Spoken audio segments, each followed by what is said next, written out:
This is the New York Herald, published on April 16th, 1865, and it highlights our loss, the death of the President. This is published the day after the President has died, and you'll notice the black stripes. They're mourning stripes, and the paper contained those as they issued their different reports of the death and then the funeral of the President. This newspaper comes from Baltimore, Maryland. It's their daily evening bulletin. It was published on April 15, 1865, the very day that President Lincoln had died that morning at 7:22 and 10 seconds past. There was a speed in putting out this paper. They do not have the mourning lines in the midst of the text, as the New York Herald and some other papers did. But nevertheless, it is the first paper issued on that day in Baltimore reporting the death of the President of the United States. This display case contains items that have been in the bank vault here in Pella for 140 years.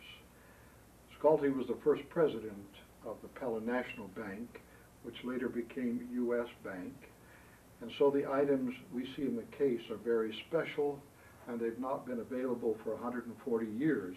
They are Scully's own personal journals. The one to the right in the upper case is 1848 to 1855.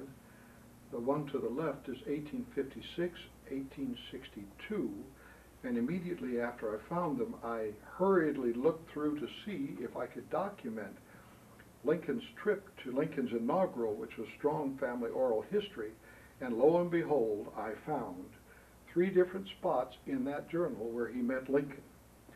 The top 2, and we have little blue arrows that indicate, are his visits on the night of February 25, 1861, when he arrived in Washington for Lincoln's inaugural, as he visits with Lincoln and Mrs. Lincoln at a reception.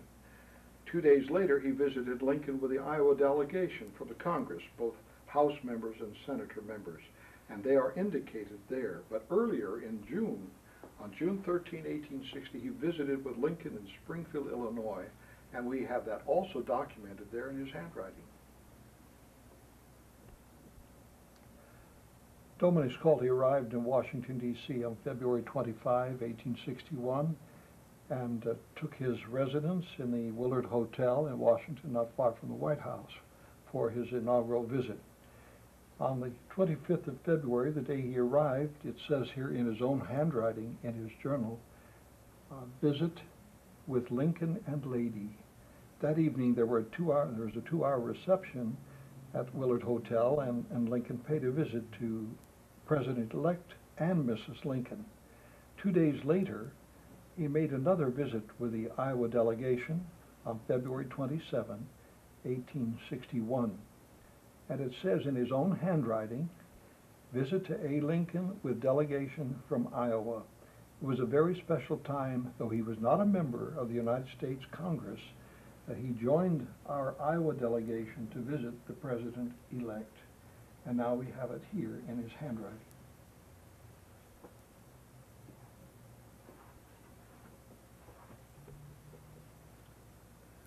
This is a photograph of Abraham Lincoln as President-elect, taken on February 23, 1861, in Brady Studios in Washington. He had just arrived on the 23rd by an overnight train from Pennsylvania in secret. There was a plot to kill him in Baltimore, Maryland, and so this was taken just after his safe arrival. About 6:30 in the morning he arrived, and then later that day this photograph was taken. 2 days later, Scully visited him. So this is the Lincoln that Scully would have seen. After Abraham Lincoln was nominated by the Republican National Convention at their Wigwam building in Chicago on May 18, 1860, Abraham Lincoln, of course, now was to be the candidate for that party. Reverend Scully left Chicago. He had been a delegate at large for Iowa. He took the train to Washington, D.C., and there he translated into Dutch speeches by William H. Seward and Abraham Lincoln to attract the Dutch immigrant vote for the Republicans in the election of 1860. He went from Washington directly to Springfield, Illinois, and on June 13, 1860, he visited with Lincoln in his office at the old Capitol building. And while Scully and Lincoln visited, Thomas Hicks was painting this portrait of Lincoln. There were many who were visiting with Lincoln at the time, and Hicks did not disturb anyone, but he continued painting this particular portrait, so Reverend Scully would have seen this picture being painted.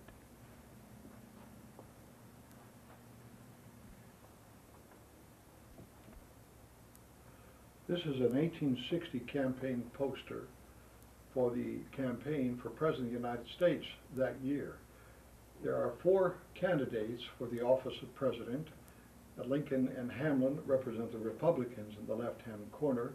The Democratic Party has split into 2 parties, the Northern Democrats, Southern Democrats, and to the right are the candidates for President, Vice President of the Constitutional Union Party.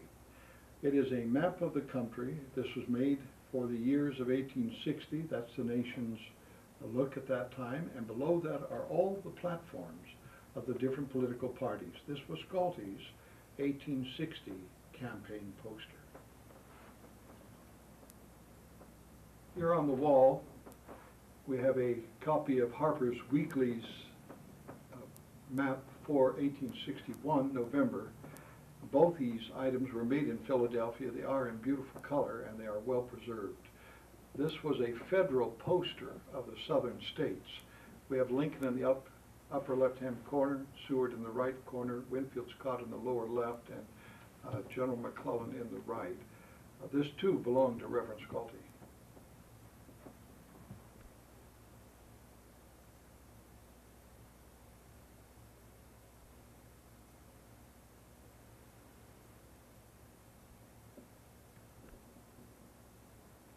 While attending Lincoln's inauguration in Washington, D.C., Henry Scully bought this candelabra set and brought it back for his wife Maria, who did not accompany him to Lincoln's inaugural.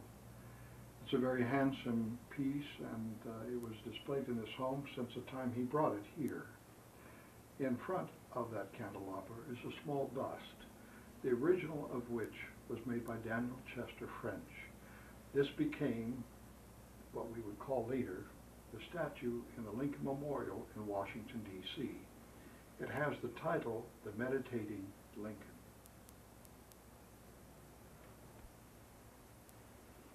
This is a photograph of Reverend Scully that was taken in 1862 during the war years.